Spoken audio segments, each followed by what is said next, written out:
ଆପଣ ଜାଣିଥିବେ ଭଦ୍ରକ ହୋଟେଲ ଛକରେ ଆଜି ହୋଟେଲ ତେଜସ୍ ପ୍ରାଇଡ୍ ଆଜି ଯେମିତି ତାଙ୍କର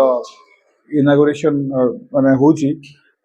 ତଥାଗତ ବାବୁଙ୍କ ସହିତ ମୋର ପୁରୁଣା ଚିହ୍ନା ଭଦ୍ରକ ପୋଷ୍ଟିଂ ହେବା ବେଳରୁ ସେ ଇନଭାଇଟେସନ୍ ଦେଇଥିଲେ ତ ଆସିଥିଲି।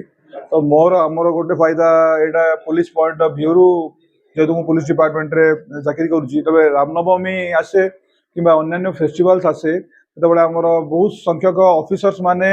सेंट्रल फोर्स रो पुलिस रो बाहर मोबिलाइज होती आकोमोडेशन आमको बेले बेले स्ट्रगल करिया पड़े जदियो सर्किट हाउस अच्छी अन्य higher rank officer accommodation mid level officer अन्य ऑफिसर मानकर आकोमोडेशन आम दायित्व थाए तेणु आम पड़े तो यही होटेल आसला आमको यहाँ बहुत सहज हो भी लोकेशन एडवांटेज भी रही रामनवमी कि अन्य फेस्टिवल ऑफिसर मैंने रे जो किसी लॉ एंड ऑर्डर हम कि दरकार पड़ो सागे सागे ये मोबिलाइज हो पारे यहाँ मो पर्सपेक्टिव पॉइंट ऑफ व्यू मु कहली बाकी रहा लोकेशन एडवांटेज बहुत बढ़िया अच्छे तले बहुत बढ़िया रेस्टोरेंट अच्छी निजे जड़े फूडी तेणु देखिली रेस्टोरेंट मेनू वगैरह तंदूरी वाला गोटे रेस्टोरेंट अच्छी भल अच्छी।